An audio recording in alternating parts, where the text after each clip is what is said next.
you doing, step bro? I say, yeah, buddy. Rolling like a big shot. Chevy tuned up like a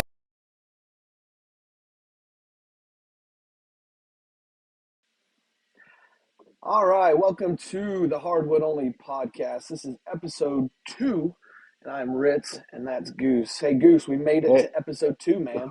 We made it to episode 2. We did not get canceled. That's crazy. We had a lot of people complaining, but we haven't got canceled yet, right? Man, that was a shit show. I'm surprised we're not. Like, we drank way too much. I literally have a whiteboard with rules of what I can and can't say now. So there's that. We're gonna get to your rules here in a second. Yeah, we definitely drank too much. Just to kind of give you a little bit of back story after we got off the podcast. I was actually at the house by myself. I finished 2/3 of a quart of moonshine, and I was gone where I didn't know if I was going to be able to get back up the hill to get back into my house. So we stayed on the phone. Yeah. Goose babysitted me until I got in bed. Oh man, good times. Yep. But we promised the wives that we will not drink near as much on this podcast or this episode. Yeah. Can't promise the next one, but for this one, we're gonna take it easy. All right, man. So what we got going on with this episode, we're going to be talking about a couple different things. Before we bring in our guest, we do have a guest this week. Good old Mike Bell will be joining us. Woo-wee. Can't wait. Two Army guys that I'm going to be listening to talk for a while, I'm sure. Oh yeah. All right, man. So let's kind of get into it. So what if this? Let's see. This episode's going to air November 18th. So we're right in the thick of Christmas orders. Have you made a Christmas cutoff time yet? Well, kind of. So I know I'm not gonna hit it again because I sounded like a dumbass last episode talking about cups and cups and cups and cups. But I have we had 800 cups in at the port. The port's so backed up that they had stopped anything new coming in. So we never got our cups. So I made an order last night for another 400 cups. And they promised me December 10th delivery. So I'm not doing any flags for Christmas. No more. I'm done with flags for the Christmas season. I got the craft fair November 20th. I got some flags to take there, and if whatever doesn't sell, obviously I'll push on Christmas. But I'm still taking cup orders because they're pretty quick. But I have a 100 cup order for Christmas that I'm waiting on product for. So as soon as that comes in, I'm gonna push that like crazy. I'm gonna be busy. Have you shipped cups yet, or has it all been local? I've shipped some. It's hard to get a price point on that because I got an order going to Hawaii for a guy I used to work with for his business. I mean, this guy, talk about balls, man. He was active duty. He had 18 years left, and they forced the vaccine on him, and he bounced. And he moved to Hawaii, and they're off the grid, no power, nothing. I'm like, holy crap, man! Like, where did you get this like testicular fortitude from? Because I need some. But he ordered some cups for his business that he started up, and so I'm gonna see what it costs to ship to Hawaii. We'll find out. 6 cups, I think 6 or 7 cups. So not a huge order, but we'll see. Yeah. So whenever you figure that up, you're gonna have to figure it up and make him pay for it, right? You're gonna have the customer. Yeah, I told him he ordered 6. I told him a price per cup, and then I said I got to figure out shipping because I have not shipped any cups. So I said I'll figure out shipping, and then you just pay for shipping. And he said that's fine. So I know it's not going to be cheap going to Hawaii, but probably I would assume that like shipping cups would probably be within the $5 to $10 range, depending on how many you have. But normally it's $10 or under for no matter what you have. I've come to find out. So, well, I just shipped 5 wallets to California, and it was $12. That was just wallets, and I put it. It was like it was right at a pound actually, a pound, and then see, I'm almost wondering what they go by. Do they go by size of the box or do they go by weight? That's what I'm trying Weight to figure out usually. here. It's That's usually what I weight. thought too. That's what I mean. Do you have a scale? Yeah, I do. I have a scale. Yeah. Yeah. Because I mean, the first year of me making flags and shipping flags, I didn't have a scale. I was just kind of guesstimating, and I realized that I was usually off by 2 or 3 pounds, and I was like, oh, 2 or 3 pounds is not a big deal. But It's a man, big deal. it's a big deal, man. It adds like a good. I mean, with the medium flags, I mean that adds like $10. Then you're shipping like 30 or 40. That's like 300 or 400 bucks. Right. Exactly. Yeah. No, definitely. I think the scale I bought off Amazon was like $20. It goes up to like 110 pounds. So Yeah, it's like, okay, $20. Okay. That's easy. yeah. That'd be definitely one thing I suggest if you're getting into this. One thing you need to buy, especially if you're going to ship, is definitely a scale for sure. And if all else fails, you can use it for a side business. That's right. That's right. Uh, all right, so yeah, I've been working on Christmas orders. I only had three, and then I took on a couple more orders, and I said I wasn't going to, but it's local, so I'm like whatever. But I got about 5 or 6 flags I got to do, and Whew.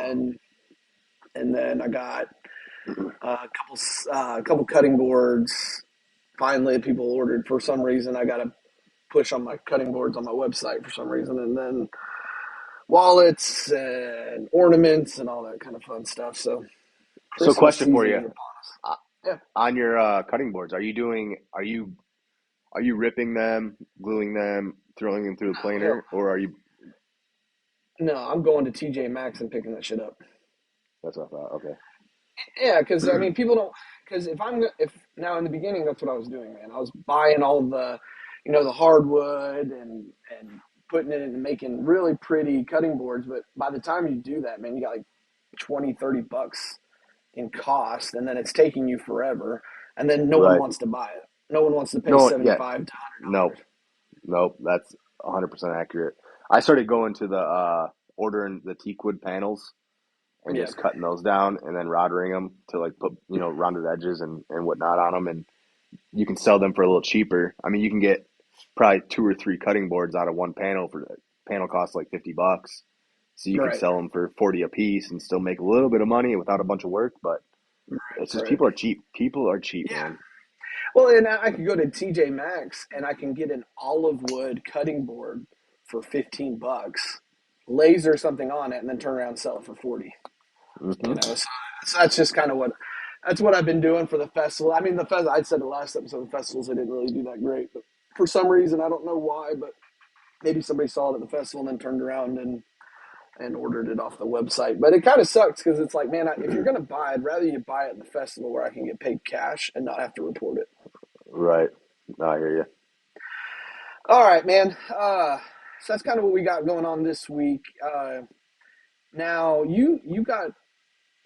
I don't know if you can talk about this or not, but you got a pretty big order, didn't you, this week?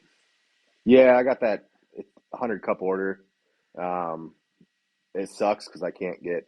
So she asked me. They bought cups during football season, and she's like, "I own a business, and I'm gonna buy a lot. I would like to buy a lot of cups for you for Christmas, or from you for Christmas for my employees." And I was like, "Oh, that's fine." And then she's like, "Hey, I'm ready to make that order. It's X amount of cups with this logo." And I'm like, "That's easy. The logo's super easy, but Right. I don't have any cups." Mm. And I thought I'd have cups by now. Oh, okay. So Now I was is she like, wanting it before Christmas? "Yeah." So I was like, I kind of hem hawed around.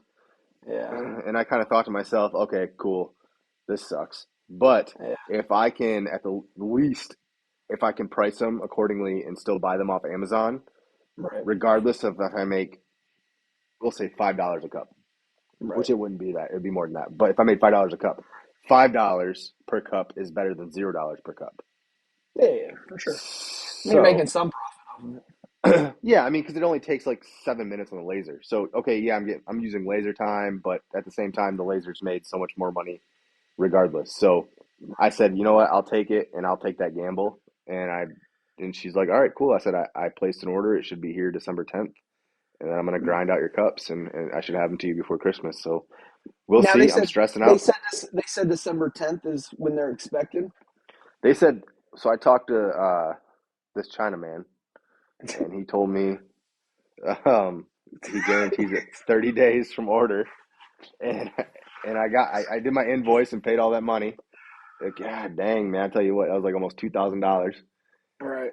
and I was like, hey, I got the PDF with the receipt or whatever like that with all their stuff on it, and I was like, this says 10 to 14 days from order they'll ship plus 30 to 40 days for shipping Right. by sea, and I said, are you gonna have these here for me to engrave before Christmas? And he Right. said yes. I don't know Yeah. what that translates to, so we'll find out. Yeah. Um, but if I It. don't have them by December 10th or 12th, I'm gonna be fucking losing my shit. I tell the people that ask me about Alibaba, whenever they ask me for my vendor, is I always call up or I always tell them that I need it DHL Express shipping. And so what that Okay. does, it doesn't go on the boat. I think it's on airplane. And now you're going to pay a little Okay. bit more for shipping, but it's usually, I mean, it's like $40 more than the boat shipping. And even if you pay for the boat shipping, it's going to say December, like for yours says December 10th. Usually, even when I forgot to tell them and I've paid for boat shipping, it's come like a week to 2 weeks before the date they said. Okay.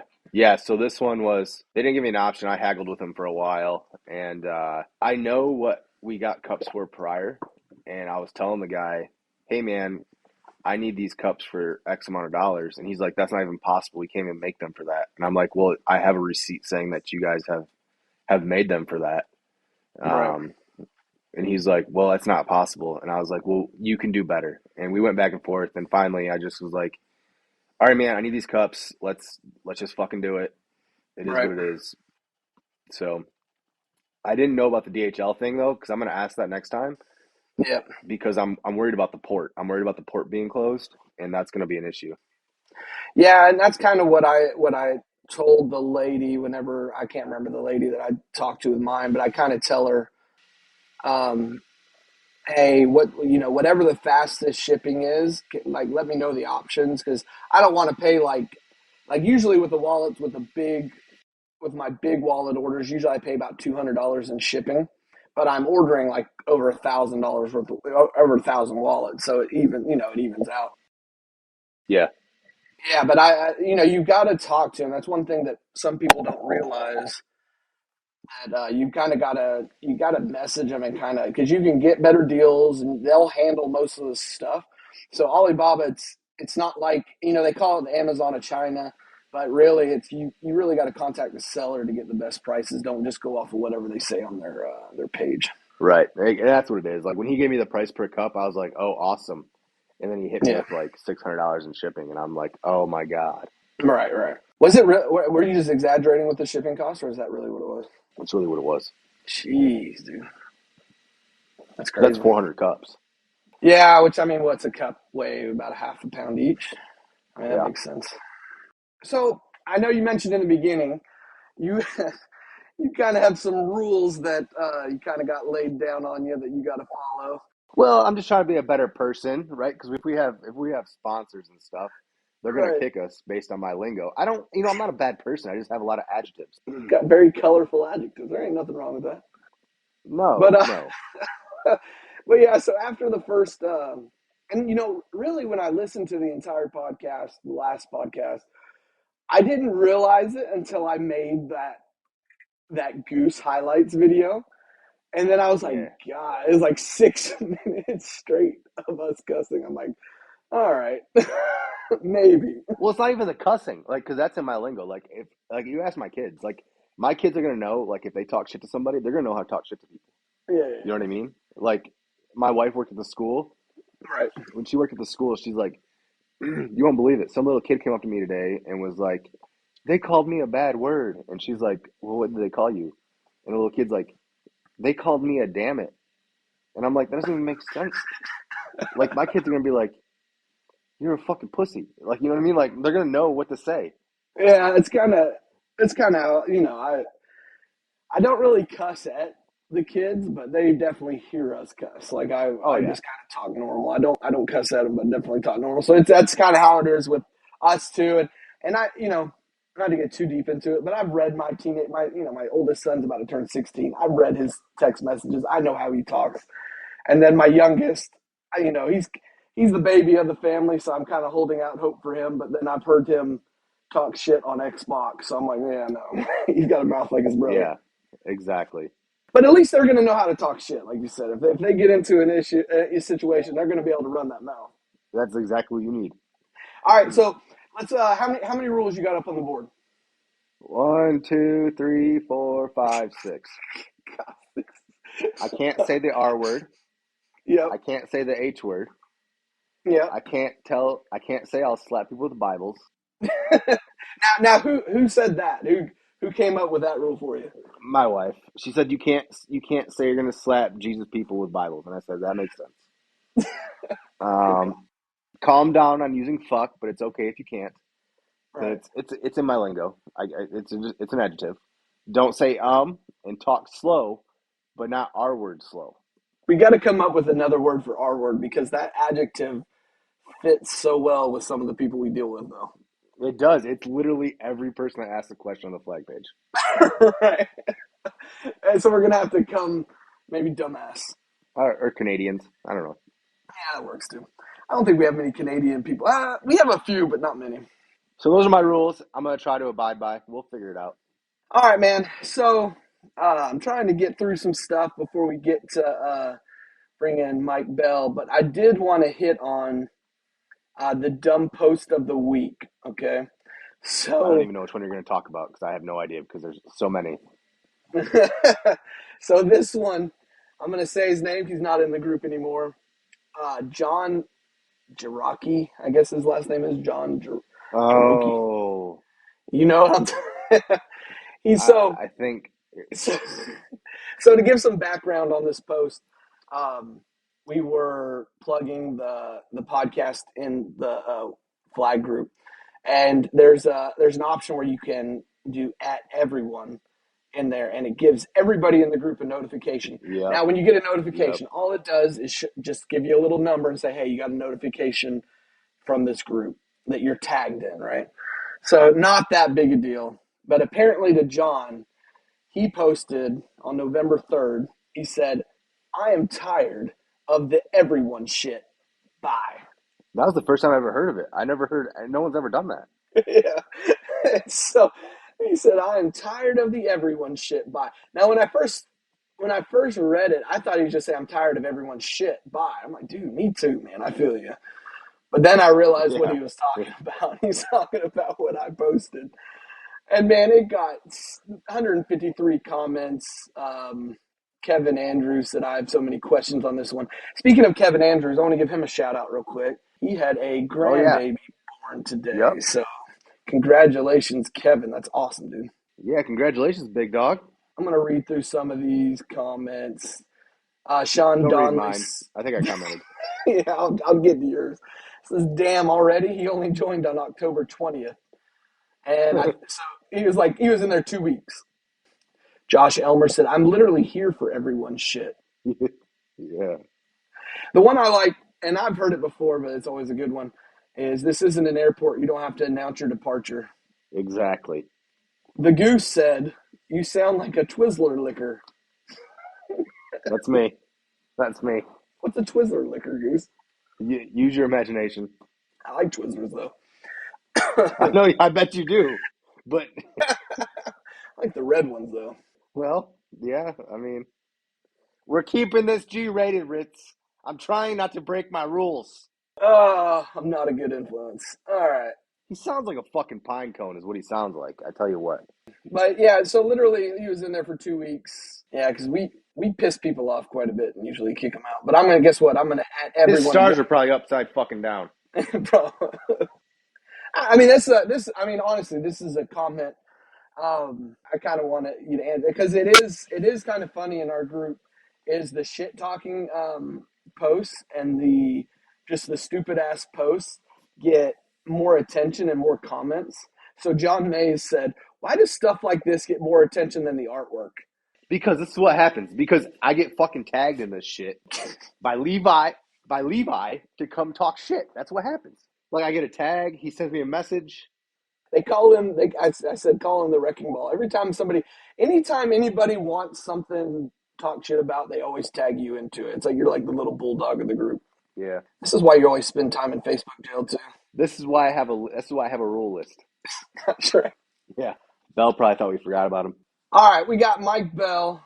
What's up, Mike? How are you, man? How you doing? Now, just a little background. Mike has sent me a message. I think at 6 o'clock you started drinking. Or I guess it was 6 o'clock my time, 4 o'clock your time, right? It was more like 2 o'clock my time. That's the fucking Army way. I tell you. Big facts.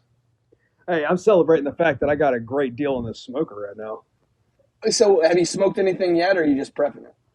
No, I just I did the first burn just to get off all the crap out there right now, but it'll be ready for tomorrow. It's brand new? Mm-hmm. Can't cook worth a shit. I ain't smoking nothing. The only thing I'm smoking is when it's burning. Well, here's the backstory on this, man, is that I got this, or my wife and I went to Lowe's and we were like, hey, you have this smoker? And they were like, no, we don't. We sold the last one earlier today. And I was like, okay, so here's the deal. So this is a display. Can I have this? They called their manager and all that, and they said yes. And I was surprised. I was like, all right, cool. So discount because it's a display. There's a couple dings here, there, whatever. They gave me 20% off, and I was like, all right, I'm down with that. So we get it off the stand, and we go up to the counter, and they ring it up, from $4.99, 20% down or everything. And I was like, all right, cool. Guess what? I'm military too. Give me a military discount. I'm not. Let's flex it today. It's Veterans Day. Listen, man, if you're not trying it, I get it. Some people, I'm like, no, I'm trying to fucking save money. Big facts. You seen gas prices? Jeez. So the girl right next to him was like, it's not going to count. It's, we already did 20% off. Just ring it up the way it is. And I look at the guy and I'm like, bro, try it. Let's just try it. So he does. He punches in my number and lo and behold, an extra 10%. And I'm like, yes. I look at her. She's glaring at me. I'm like, shut the fuck up. Anyway, so. You fucking civilian. Yeah. So. Sorry, Ritz. He freaking helps me load it up and everything, and I get to the house. Me and my wife are celebrating and everything. We go to bed happy. We wake up the next morning, and I start like YouTube and all this stuff about the smoker and everything because I'm used to like an actual smoker, not a pellet. This is my first pellet, right? And I noticed that I'm like, oh shit, the tray for the water is missing. Oh shit, there's another tray freaking missing, and I'm like, damn it. So I call up the Lowe's and I'm like, do y'all have this stuff? And they're like, no, we don't. It's gone. It's been on display for about a year. I'm like, all right, so I'm going to go return it.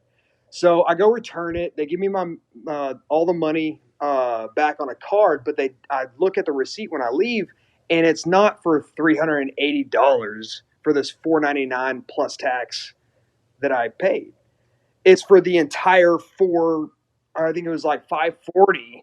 I'm like, okay, bye. Yeah. So I go to this next Lowe's and I'm like, yes, I'll take this smoker, which is the exact same one, brand new in the box, has everything. And they ask me, they're like, do you want a 2-year warranty? I'm like, yes, sir, I do. Yeah, free money. So yeah. So I get the warranty and I'm like, all right, what's extra? And they're like $10. I was like, all right, I can deal with that, I guess. So I paid $10 out of pocket for this freaking warranty and everything, and yeah. So what's the first thing you're gonna smoke in it? Wiener. Yeah, big facts. Long schlong. No, it's honestly we're gonna probably practice some chicken and everything and prepping for the turkey and stuff. So I actually signed up because the USO is giving all of the military people or whatever around this area in Houston free turkey fixins and all that stuff. So I signed us up for that. So here on the 19th, I gotta go pick that up. Yeah, we got turkeys last week. Yeah, I got a 19-pounder for free. That's awesome. They're like, who has a big family? I raised my hand. Like, I'm not a big family, but we offered to bring the turkey to this Friendsgiving. So I ain't got a big family, but I got a big belly. For free. We eat. Yeah, the first thing I did was actually the Thanksgiving turkey, which was kind of dumb because I last year I've never smoked anything or anything like that. So I was like, fuck it, I'm going to do the turkey, this big ass 15-pound turkey. And the shit barely fit in the smoker. And so I was like, man, it took forever. I started it way too late. I mean, it turned out fine, but man, it's definitely a learning curve. Oh yeah, for sure. Oh yeah. I didn't even know you had to prep the smoke. Oh yeah, yeah. You got to season it just like almost like a cast iron. You got to season it. It's kind of crazy because you got to. Yeah, so I ran it. I think the day before. I think I ran it for like 5 hours, just seasoning it with the smoke. Oh, nice. I mean, I know you. Goose knows you. Most of the admins on the page know you, but for those that don't, why don't you give me a rundown? What your business name is? What? Ready flags. Rough and Ready Flags, and you started Rough and Ready Flags what, like 2 years ago, 3 years ago, or what? So I was like every other fucking person in the U.S. when COVID hit. We're like, yo, let's look what this saw can do, and oh, I can make shit out of wood. So that's what I did. I hopped on that bandwagon, and but kind of like what Goose did. Like I made my first flag from like I saw a post on YouTube, and I was like, you know what? I think I can freaking do that. So I look at my wife. I'm like, hey, my dad gave us a bandsaw. Let's freaking do this. Mind you, this bandsaw doesn't have a fucking Blade. a fence. No, it's got a blade. No fence whatsoever. So I'm trying to cut this stripe straight, and yeah, it's not working at all. And then once I get all the stripes cut and everything, I realize how the hell am I gonna cut these stars because I don't have a Dremel or anything. I literally had a bandsaw and that's it. So I cut these things and I realize I need a fucking Dremel. So I get a Dremel, I get it done, and I get it all glued up. It looks like a monstrosity. It's got like a box within a box within a box framing work. This thing's heavier than a freaking 37 by 19 and a half flag. And it's, I want to say it was like 15 inches long. I mean, it was small, but it was heavy as shit. And I posted it on Facebook, and yeah, like I said, like just like Goose, someone saw it and they were like, "Oh my God, make me one!" And I was like, "All right." And yeah. Do you still have the original? Yes, I actually do. It fell because my daughter was trying to like mess with it and stuff, but the frame kind of broke a little bit, so I haven't had a chance to fix it. But it's still there. Table saw, so you can fix it. Yeah, exactly. You got all the tools now. Yeah, no shit. Well, who'd you sell? Do you remember who you sold it to first? Yeah, it was a buddy of mine who, no one that I deployed with. It was all recruiting. So like this guy that I recruited with in Oregon, he asked for a jumbo, which is shit like 4.5 feet long, and I don't even remember the measurements, man. I haven't made a jumbo in a while, but this thing was massive, and I was like, all right, cool. So you want just red, white, and blue? And he was like, yeah, but I also want a coin rack, and I'm like, a what? Yeah. A what? Yeah. A what? A fuck. So I try to jimmy rig this coin rack together. I ripped down these 2x4s, and they're thick as shit. Like it was bad. It was probably a good like 60-pound flag, easily. It was so heavy, but he loved it and it was great. I definitely learned from that one because I was like, yo, there's too much meat on all of it. I can cut down this for weight. I'll say I have never made a coin rack flag, and I refuse to. I don't want to deal with that bullshit. I hate them. They're nice, man. Especially, I saw someone on our group like say it was a long time ago. They were like, "Don't use an end mill or whatever. Like, use a V-bit on your table and everything." I was like, "What?" So I tried it and I was like, "Oh shit, that actually works for coin racks." So I've been using a V-bit this whole time. Yeah, and I use a 90-degree V-bit, and it definitely works better because you don't have to worry about the angle or anything like that. It naturally falls back. Yeah, exactly. I just hate doing it because it's like, man, you're done with the flag, and you're like, fuck, I still got to rip all these coin shells. I still got to run it through the router table. I still got to and yeah, I don't enjoy doing them. But when my Etsy was still up, man, it was probably 90% of my sales were coin racks for some reason. I was like, fuck me, man, I'm tired of doing this shit. Dude, it's been like the flavor of the month for me. Like, I'll have like a certain type of beer from back home in the Dallas area. It's called Velvet Hammer. And me and my wife are like, yo, this is like our go-go juice. And we'll freaking come up with like a great idea, like a home plate elk flag or something, some stupid off-the-wall thing. And then it becomes popular for about 30 days. And that's all I'm making. Yeah, and it's kind of crazy because it's like, I mean, it's kind of good to do. And I don't know if I mentioned it last podcast, but I'm kind of like where I want to go to the point where instead of just taking orders for stuff, just start making things and be like, this is what I got for sale. And Oh it's yeah. here until you buy it, and then I'm going to make something else. Yep. So it kind of gives you a little more artistic freedom. Well, I found I found an untapped market. I'm sure, I know you two know about it, but anyone else that knows me, I'm huge in the Ninja Turtles. I'm a fucking nerd. But Yeah. I found, I started making these sewer lids, and it was getting to the point where it was like, yo, I want this, this, this, and this. And I'm like, shit, I don't have the material, let alone the time. And I learned, hey, I have 7 left. Who wants them? Yeah. I mean, because to me, it's more enjoyable that way because you're not like just mass producing shit. That's when I get tired of, is when I feel like I'm mass producing stuff. So, but if you're watching on YouTube, I'm going to post a picture now of the little sewer. Not little. How big are they? I make them in 5-inch diameter and then 10-inch diameter for different variants of the figures that people have. Those are pretty fucking cool, man. Like, those are solid. So I'm going to post a picture on here, and where do people find you if they want to order that? Where do they need to go? Honestly, so I've kind of He doesn't want to sell them. no. So I hate to say this, but Rough and Ready Flags is pretty much dead. Well, it's morphed into, like, because me being a recruiter and my name getting out into the recruiting world, if anyone is familiar with recruiting, it's USEREC. And in the USEREC world, like, I got somewhat known for Rough and Ready Flags and making awards and PCS awards and ETS and retire and all that stuff. And it's like, it got real cookie cutterish. And They got boring.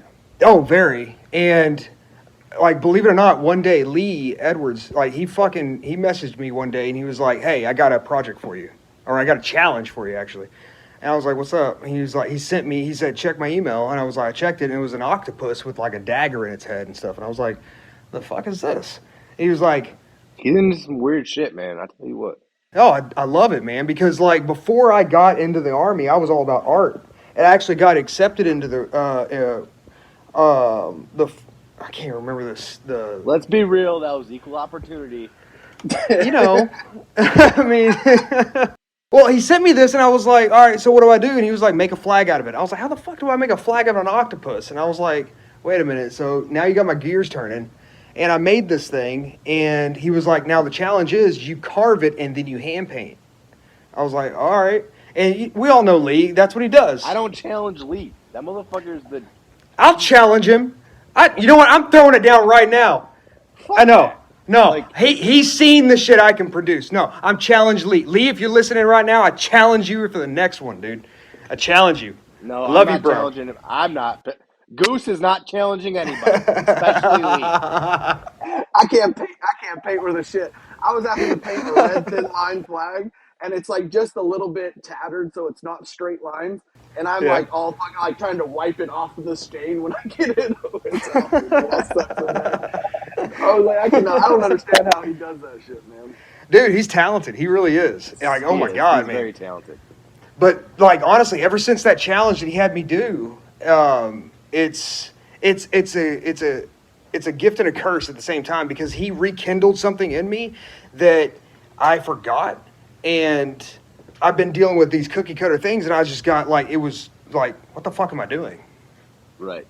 That's kind of where I'm at too. Like I don't even like. I just paid, like I said in the last podcast, $1,000 in T-shirts. But I'm like, I want to change my brand, my logo, because I'm done with flags. Like, flags take too much time.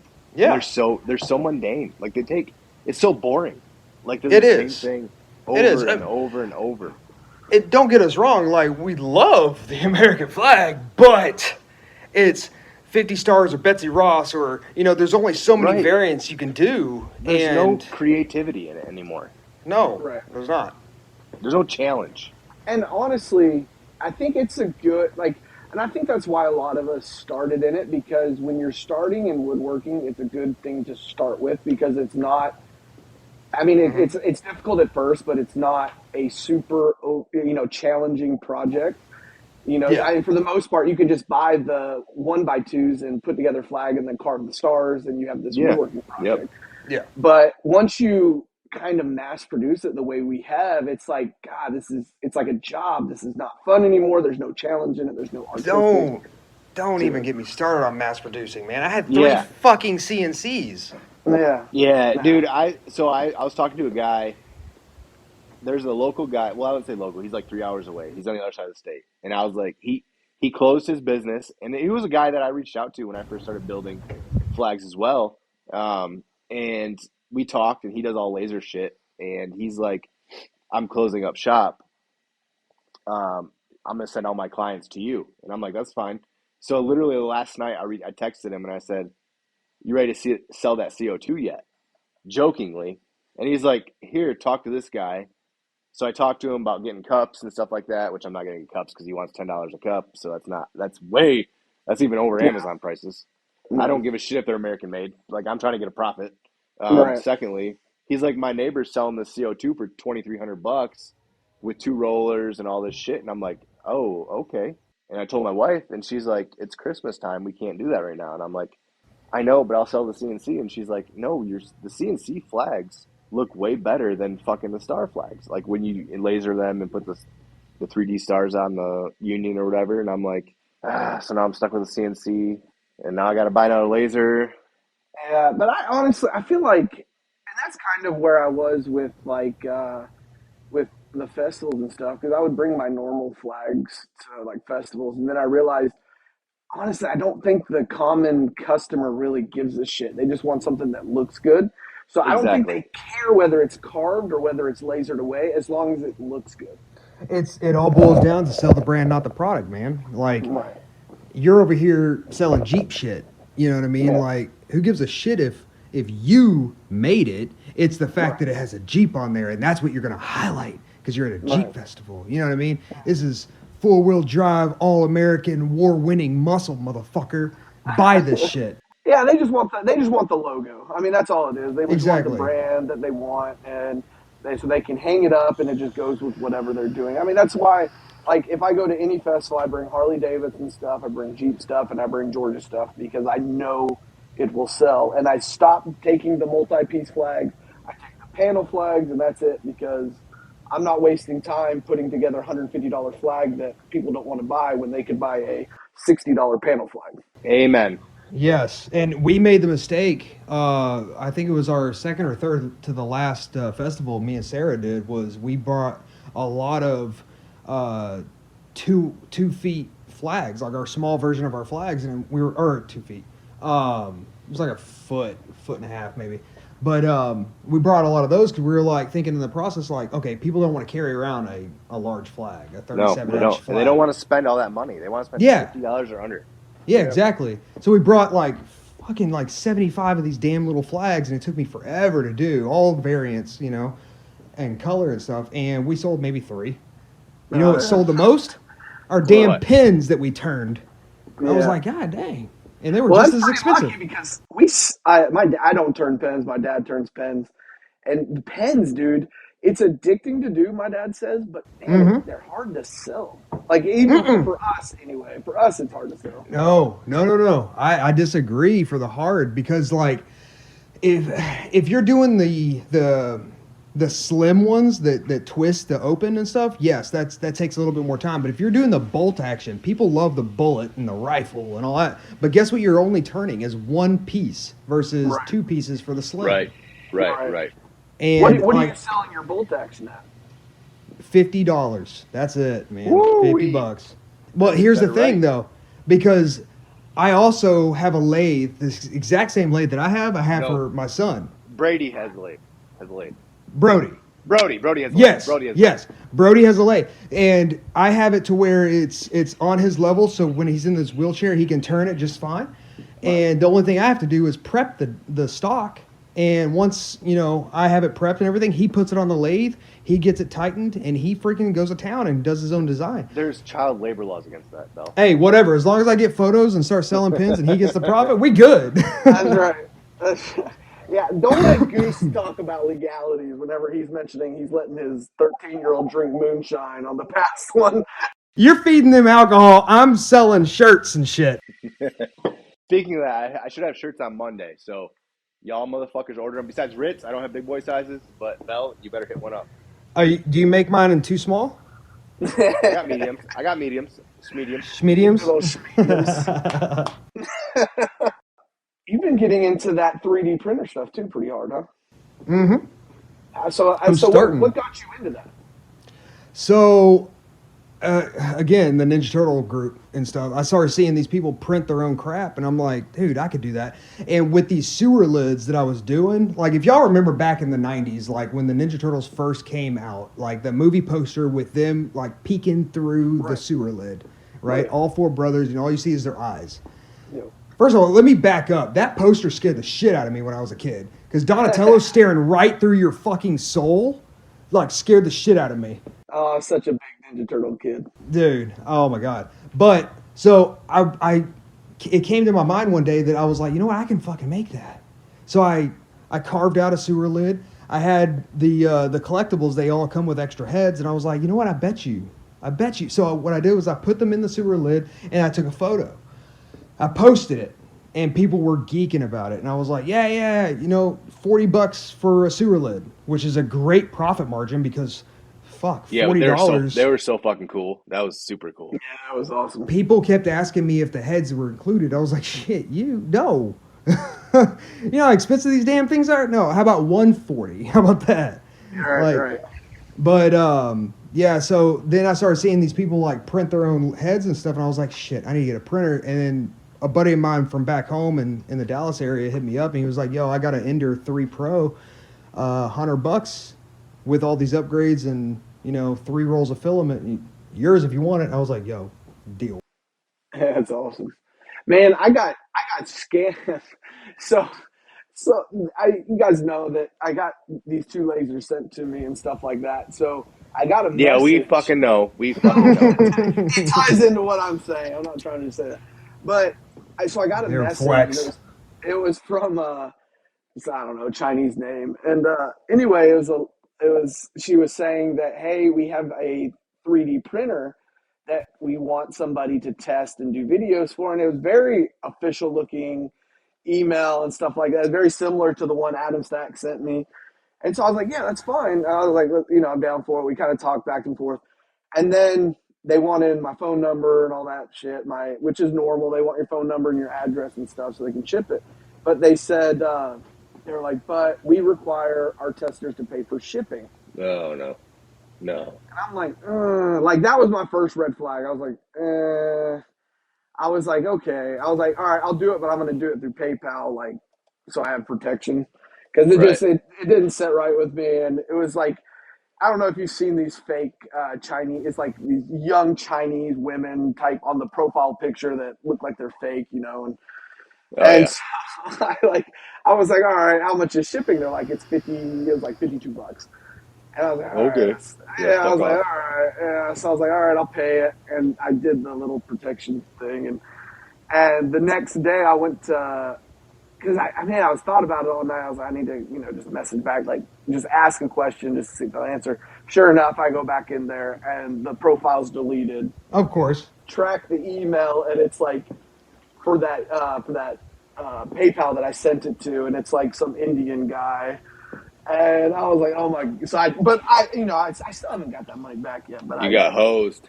Yeah, dude. Bro. I was like, yeah, somebody got it. You know, same thing kind of happened with me, but luckily that the shit finally fucking came back and reimbursed me. In fact, I noticed that the money never came out of my account until I realized that PayPal said they're reimbursing me. So I think the dude was like, shit. He was being honest, and I was like, yo, bro, this like your shop shut down.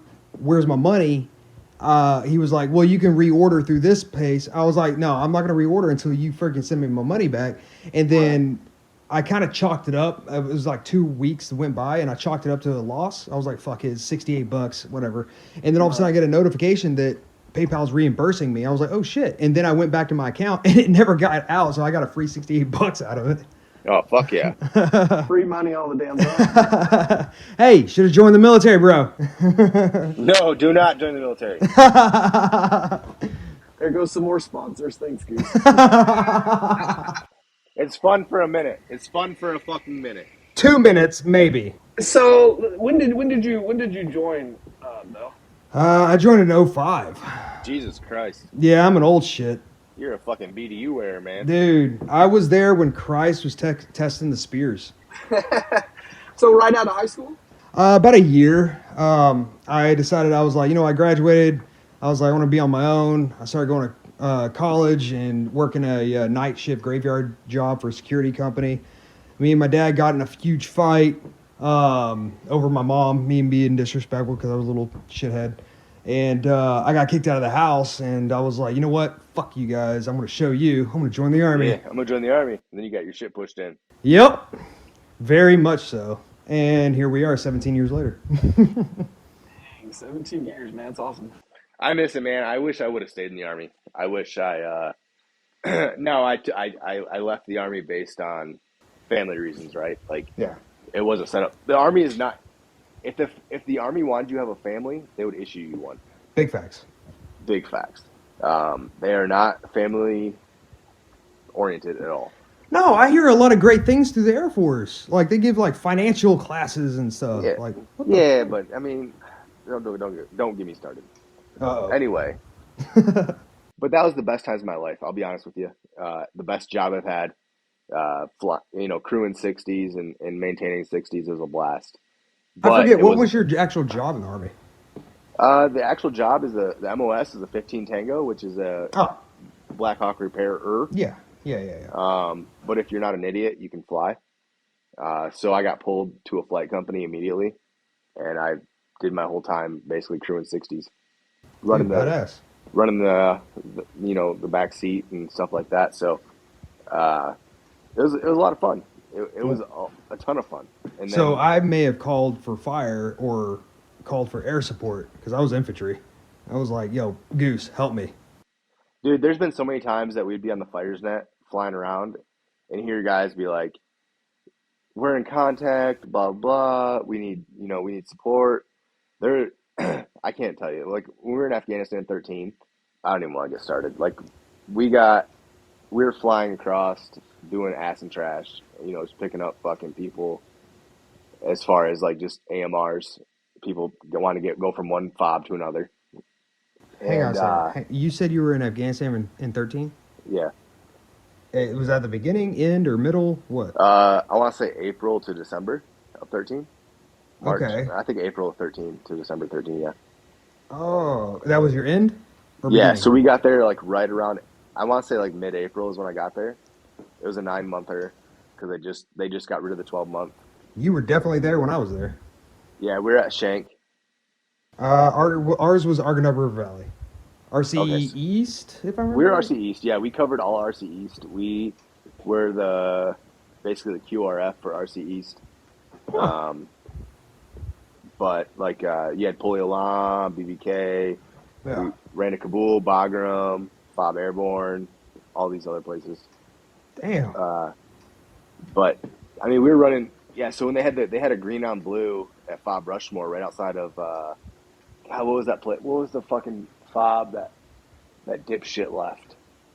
Bergdahl. When Bergdahl left that fob, what fob was that? That was like. I don't remember what the actual name was, but I know what you're talking about. So Rushmore was a cop just outside of that fob. I don't remember exactly what it was, but we had two 60s there. We landed. One broke, and it was after they had the green on blue. It was sketchy as fuck. Like, there's Afghans looking over the fucking Escos. It was not a good fob to be. It was not a good cop to be at. Yeah. We got we managed to pull the chip detectors and make sure everything was good. And we got a one-time flight back to base. But it was literally like this. I've never lived anything like that where we were pulling fucking 240s off the Pintles and aiming them at the Hescos because there was Afghans looking over the Hescos. Like, we thought we were going to get fucking overran. Oh, and, yeah. So finally we got the one-time flight home, mounted 240s back on the Pintles. We fucking took off. But that place sucked. Rushmore. I think it was a fob. I don't know. I'm not sure what it was. So Afghanistan wasn't super, super crazy for us, per se, it was Iraq, my first deployment. That's when we went to Solder City. And I don't know, you ever seen American Sniper? That's a stupid question, but That's a dumb question. Yeah. it is a very stupid question. But so you know his last deployment when he actually killed the sniper? Yeah. With Solder City. Yeah, he was in Solder City. And that was my first deployment. And if anyone's listening to this, anyone's like familiar with the military, you watch Hollywood, they never portray that shit accurately at all. Never. This movie, absolutely, it was accurate. I had to fucking pause the shit and like go take a couple shots, and my wife's like, "You good?" And I was like, "Yeah, I'll be in a minute," because it was damn near like me being there, you know, where they blacked out the sun when the sandstorm came in and all that stuff. Like it was horrible, right? That was more sketchy for me in my experience than your experience in Afghanistan. Because my experience in Afghanistan was just a bunch of toe poppers, or a bunch of landmines. That's all it was. Yeah. So so the funny thing is that we went to Shank, and I think they went to Shank in 11. So they just had gotten back when I got to Drum. Of course, we're on the rotation, right? So it's fucking train. We're gonna deploy. So we deploy back to Shank, and they're like, "Hey, hostility rate's up 110%." So I'm like, "Oh, okay." Like I'm not telling my wife that. Yeah, facts. I'm telling my wife like, "Oh, it's safe. Like we've got it fucking figured out." Dude, I'm not fucking shitting you. Advon leaves 1 week in. So Advon is there for fucking 6 days. Yeah. We lost 2 guys immediately. They got fucking rocketed in their fucking tents. Explain what Advon is real quick. Advanced echelon. So basically, like Advon are the guys that go in prior to like the big move, and kind of set everything up, right? Like they kind of get everything situated, living areas, the mission, the handover, all that stuff. Am I right, Bell? Yep. So they go in and they do all that shit. So they roll in. It's a small group. It's normally like it's super small. I can't even give you a number. The slang term is torch party. Yeah, like they're super small. They roll in. They kind of get everything situated for main body. And once main body rolls in, then that way when you have troops of the hundreds roll in, they know where to go. They know what to do. It kind of sets everything up for the rest of the deployment. Yeah. So we had a couple guys go in, an Apache pilot and a Black Hawk pilot, and they passed away in their sleep by rockets.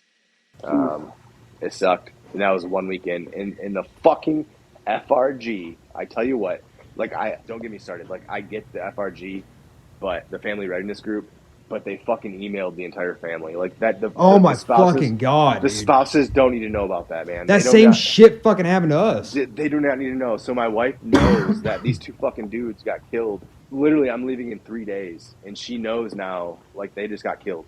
And Did they say their names? Because No, mine didn't. So everyone was like, "Who the fuck died?" Who is it? Right. They didn't say the names. No. Yeah, I. So I know I've had 2 other instances of that. So my wife, like I bought a Haji phone, right? Like a little Nokia fucking $7 a minute phone, so I can call home. Yep. So I'm calling home, and I call my wife every day. Like I get off work, I'm working like 14 hours, and she's like, "I'm doing the same thing I was doing yesterday, taking care of the kids and going to work." She's like, "You call me every day. I don't have time for this," which is, I get it. But at the time, I was kind of like, well, this is the time I have, like, whatever, right? I fucking miss you. Right. So I was like, she's like, just don't fucking call me every day and ask me the same damn questions, which this sounds harsh to her, but I totally get it in retrospect. Yeah. So I was like, all right, cool. I won't bother you. I will just fucking whatever. Next day, we fucking get hit with rockets, dude. Fucking 3 crew chiefs get rocked with shrapnel in the dick, everywhere. Like the dude is literally getting carried out on a stretcher. I'm flying in a 60 outside the fob, and we're doing a maintenance test flight, and the rockets come in, and you can hear it on comms. He's like, they're like 3 casualties, blah blah blah. Patients wondering if his dick is still intact. Priorities, man. So Yeah. it's not funny, but it's funny, right? Oh, it's hilarious, dude. Yeah, Because, like so. But meanwhile, she told me not to text her or call her or whatever I'm doing, right? So I'm like, all right, well, so the fucking FRG again messages all the family and says there has been an incident in Task Force Nighthawk, blah, blah, blah. You will be notified if it's your soldier. God. Man. But she told me not to call her, so I didn't call her for like 3 days. Oh. So, So I called bro. her and she's like, are you fucking kidding me? You couldn't have called me? And I was like, you told me not to. Damned if I do, damned if I don't. Yeah, so then fast forward, like we were leaving in December, and our shit keeps getting slipped to the right, slipped to the right. We're waiting for a C-130 out of Shank to take us to Bagram, and I call her, and fucking OPSEC is stupid, but I was like, hey, listen, we're waiting on this next C-130. If we can't make the C-130, Charlie Company is just gonna fly us back to Bagram so we can get on another flight to go home. And she's like, all right. I was like, I'll talk to you tomorrow. And she's like, all right, cool. So I hang up. The fucking C-130 shows up at like fucking 3 a.m. We fly to Bagram. We get unpacked. We grab all our bags. We're bag dragging all the way to the fucking barracks. And we get there about 4 or 5 o'clock in the morning. And we crash out. And I wake up and I connect to Wi-Fi in Bagram because those fuckers have Wi-Fi. At Shank, we didn't even have fucking pissers. So fuck them. And they're telling you how bad their deployment is, motherfuckers. Oh yeah, dude. We talk so much shit about people in fucking Bagram. We didn't even have running water, so fuck them. They had green beans. Gravity showers. Yeah, like no water bottle showers, dog. Like you and your homie go to the shower and you all grab a case of water en route. That's how it works. So anyway, I wake up and God, it fucking sucks, man. But a 60 crashed with fucking a crew plus 4, which was the plus 4 was our guys. I wouldn't say our guys. So let me preface this by saying we had 4 people trying to go to Bagram from our company, which was Charlie Company. So I had literally just told her we're gonna take a fucking 60 from Shank to Bagram by Charlie Company, and then the news posted that a 60 crashed with 4 passengers. I texted her and I was like, "Hey, how are you?" And she's like, "You're fucking alive?" And I was like, "Yes. Why wouldn't I be?" I was like, "What are you talking about?" She's like, "A 60 crashed last night." And everybody, like, it crashed in the mountains. And I was like, "I got to let you go." Like, because I don't know, right? I just woke up. So immediately I'm thinking, oh, my homeboys crashed in a fucking mountain. It wasn't us. It wasn't my company, which is, I would say, is great, but it still sucks. But I told her, because her dad had walked in when she was at work, and he's like, have you heard from Goose? She's like, no, why? And he's like, oh, no reason, and walked out. And then she Googled it and saw that a 60 crashed last night. And so now her mind is going a million miles an hour. And I'm just fucking sleeping in Bagram because I just got there at 4 a.m. So I was literally on FaceTime with my wife. And it got to the point, like, so Shank is a fucking rocket city. We got hit with 3 to 4 rockets a day. And It gets to the point where you're eating chow and you're like, fuck it, if it's my time. it's my time. It's my time. So I was like, my living quarters were on the second story. We lived in fucking at the beginning. So when we first got there, we lived in real fucking nice, I would say, wooden tents. They were fucking amazing. I had my own room. It was good. We had our privacy. We started getting hit in the middle of the day. Like that's when the 2 guys got killed, and then they started hitting us at like 3 p.m. So we were not allowed to sleep in our rooms. We were not allowed to be in our rooms during the day, which sucked for night shift people, right? So if you flew at night, you were fucked. So they found this open building, we'll call it, on the other end of the fob. It was a fob that was originally built on the one end for Afghans to take over and run their shit. Like they had a flight line, they had a fucking headquarters, they had fucking barracks, everything like that. They're like, hey, fuck this, it's too dangerous. We're getting killed during the day and at night. Let's move to the other end of the fob. So in one night, we moved all of our 60s to the other end. Day shift could sleep in their rooms at night. Night shift had to sleep in this fucking building that had a bunch of mattresses in it. You'd walk in. Actually, you'd catch a bus from the flight line, show up at this building, walk in with a red headlamp, I'm sorry, and look around and try to find an open mattress. If there wasn't an open mattress, you just stand there and wait until someone woke up and went to work. And then you lay down in their mattress with your sleeping bag and go to sleep.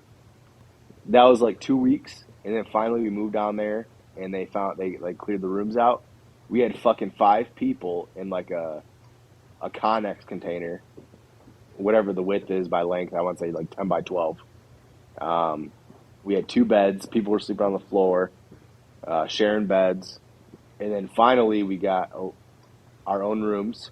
We shared a room with another person, but we had not 5 people in a room, and I was on the top floor.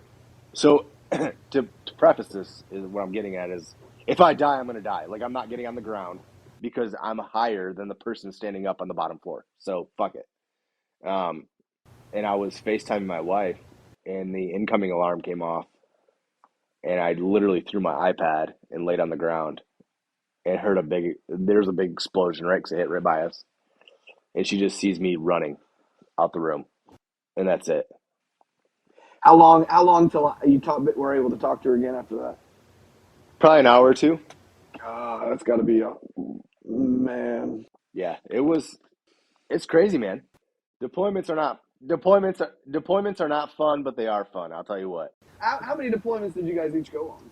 I've been to Afghanistan twice. I've been to Iraq and Afghanistan. Now, Goose, when did you join up? I don't know if you said when you joined up. I joined in 2010. I went to Afghanistan in 13, and I went to Afghanistan in 19. Oh, young buck. I fucking outrank you by time and grade. Fuck up. I'm about to get 7, you motherfucker. All right. I mean, sir, sergeant, whatever. I've been a fucking 7 for almost a year. Calm down. You fucking fucks. Man, we're kind of going on like almost an hour and a half now. We're at 50 minutes. No, we're at 50 minutes on this section when we brought Mike Bell in. Oh, fuck. Yeah, we're well over an hour.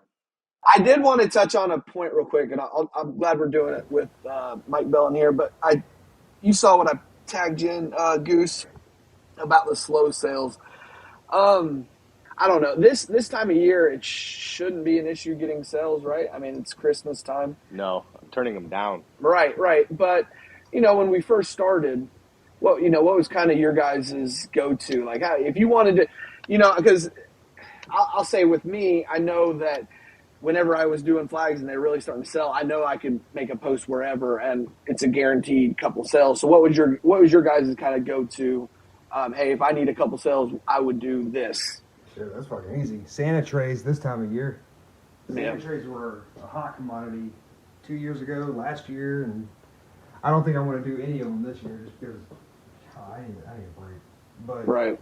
Santa trays were a big one. Santa trays, and then for the women, the charcuterie boards. Yeah. Now, even Santa trays too. You don't have to even have a CNC machine or a laser. You can literally go buy one of the charcuterie boards from TJ Maxx and hit up Neil Hiller and ask for vinyl. He can print you out a vinyl, and you can attach the vinyl to the charcuterie board. Yep. So it's fucking Neil's the Korean Jesus, man. Man, he is. Vinyl. That man. Neil Hiller. He's actually going to be our guest next podcast. Oh, you got to decipher his information. No. See, you guys got to talk military for the 45 minutes. Me and Neil get to talk Southern for 45 minutes. Whoa, motherfucker! I'm in Texas. Texas. You're kind of meh. I don't know if we consider. All right, you know what? No. Pause this whole podcast. I'm going to go ahead and bring out a word for you, Mr. Ritz. All right, what would you do with the word which you did you?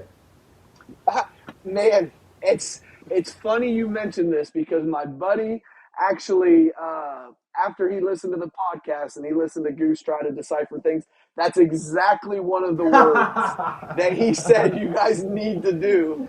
I will send you a screenshot of it because it's funny that you said that. Because he's like, oh, you need to do that. And I was like, dude, I don't know if I've ever even really heard that. And he's like, oh, yeah, that's a Southern. That's funny that you say that. That's hilarious. Y'all are crazy. Goose is like, what the fuck is that word? I don't know. Y'all don't speak English. All right, you know what? Here it is. This is from Jeff Foxworthy. You didn't bring your truck with you, did you? Yeah. That's all it is. That's all it is. Which you did. Well, you saw me pull up in it, so you know I did. All right, Goose. So, what would you do if you need it? Let's say it's in your early woodworking times, and you needed to get a sale around this time of year. What would you do? I would donate to the police department, fire department, and try to push sales that way. Those are my loyalist customers. They retirement gifts, fucking promotion gifts. I posted some shit on Marketplace, and you just get a bunch of people that are fucking idiots. Yeah, no, marketplace never works. No. Honestly, I would do the same, kind of what both you guys said, but I would also, instead of the marketplace, I would actually post to, you could search your town. Like for mine, it's Jasper, and just type in Jasper yard sale. And so I hit all of the yard sale Facebook groups that are around me, the different towns around me, and I make one post, and Facebook has it so you can check all these other yard books, and it'll automatically post it to like as many of them as you're members of automatically for you. So you make one post and you can send it out to 30 pages. That's not bad. Right? Don't just focus on that. Focus on they have groups. Most towns have groups to just kind of help people out. Like right here is I Love Conroe. Over in Flower Mound is Flower Mound Cares. And it's not to sell shit. You can. But it's mainly to be like, hey, what's going on with this car accident over here? Is everyone okay? You know, and then people communicate. Post that. Just abide by their rules. You know, one selling post a month or a week or whatever it is. And you know, I saw something, and I know the guy, and I kind of talked to him, and I know what he's doing, and it's actually a pretty smart marketing thing. So what he does is now, granted, you can only do it once, and he only did it once, but he made this really nice. It was a state cutout of Tennessee with a big ugly ass orange Tennessee sitting right on top of it. And he made a post on this Cherokee Connect group, which is local to here. And it just was like, just talking about, you know, it really stinks as a small business when you make stuff for customers and they don't show up, and they ghost you, and you don't make you have this product that now you can't get rid of. So if anybody's interested, I have this for, I think he was giving it $20 off the total cost. And of course, someone swooped in and bought that. But then he also had like 50 other comments asking, hey, can I have this? Can you make this? Can you make that? And he probably had 20 other sales just by doing that. Mm-hmm. Well, shit, the group that I'm in with the Ninja Turtle stuff, like, we're not allowed to sell. Wait, you're in a fucking Ninja Turtles group page? Where have you been? Yeah, I'm going to say you mentioned that earlier. Where have you been? I'm making cups. I'm sorry. You better make me a Ninja Turtle cup, damn it. Anyway, I'll make you a fucking Ninja Turtles cup. Yeah. I mean, you just gotta put your shit out there. You can't just expect like, oh, I have an Etsy shop and I'm gonna have traffic, because there's ways to do it, and we'll kind of get into that on a different podcast about ways to sell on Etsy and stuff, because it's going to take too much time explaining it. But you can't just basically make an Etsy shop and be like, oh, okay, I'm going to have some sales. Because no, people are like, you should start an Etsy shop, and I'm like, no, yeah, it's too flooded, like not worth my time. Now it is flooded. I'll give you that, but there are ways to I don't want to say beat their algorithm, but use their algorithm to your benefit. Because I do it with my file shop all the time, and we'll get into that in a different episode. Yeah, we will. Because I might need to get on that. Yeah. So, but anyway, that's all we got, man. Mike Bell, I appreciate you coming on and talking military and talking shop for the past hour. That was awesome. Yeah, definitely. I appreciate you guys having me, man. Always, brother. Always. Nothing like having a pogue on the fucking podcast. You know what Fuck you, motherfucker. All right? This little fucking David-sized motherfucker can take out your ass, Goliath. All right? I'm pretty sure I had to ride the ride with you so you could ride it. That's all I'm saying. Listen, motherfucker. When I saw you at Disney, I don't care if I had to look up to you. Okay? That's right. I forgot you guys met up. That's right. I forgot that. That's funny. Yeah, except for my feet. right, for the record, all right, Mike Bell, how tall are you for real? Dude, come on, man. Really? How tall are you? I want to hear it, man. You just get it out in the open. I'm 6'2". No, you're not. You're not. My arm is bigger than your face. I'm 5'8". All right, come on. That's pushing it, but I'll give it to you. I don't give a shit if my thigh is as big as your forearm, bro. Okay? That's fine. Curls for days. Don't skip leg day. Goose, how tall are you? 6'1". 6'1", 240. Oh my god! No, you're 6'1", fat. That's what you are. We're gonna post a picture of you and I with my tile in fucking line, so you can ride the fucking ride. They're gonna be like, Goose, your I'm son not looks sure. older than he is. I'm not sure if he's tall enough to ride that ride, but he can ride it with her. This is my younger nephew. We need to make a shirt about that, man. All right, guys. Well, it's been fun. We'll get you guys next week. We got Neil Hiller, good old Neil, coming on the show. Yeah. That's if we don't get shut down. Again, it's a week-to-week basis. We'll see. We're not getting shut down. We had rules this time. Yeah, you did pretty good on your rules. I'll say you didn't say the R word or the H word at all. I'm proud of you. I said fuck a couple times, but that's okay. That's okay. That's in your. That's just ingrained in your vocabulary. Ingrained. Yep. It's like an adjective or something, you know? You gotta just... Well, did you guys? I don't know if you guys saw it, but did you guys? So when I posted that video of the goose highlights, did you see that one comment that person was like, "I got a minute into it and realized it wasn't for me." Oh yeah, I saw that. Oh, what are you fucking? I'm not gonna break my rule, but you know what I'm gonna say. Right. I will say my 15-year-old son and his cousin loved it. They listened to it together and they're like, "Oh, that goose is hilarious." So hey, man, you got the 15-year-old crowd pulling for you. There you go. I'm just trying to be me, man. I'm not trying to make it for anybody else. You got my people, bro. My size people. 15-year-olds. We're out of here. It's been fun. We'll see you guys later. See you, Bell and Goose. See ya. Later, guys. Kind of makes me wonder why the hell so many people are trying to tell me to slow down. Seems like motherfuckers should be shutting the hell up and enjoying the show.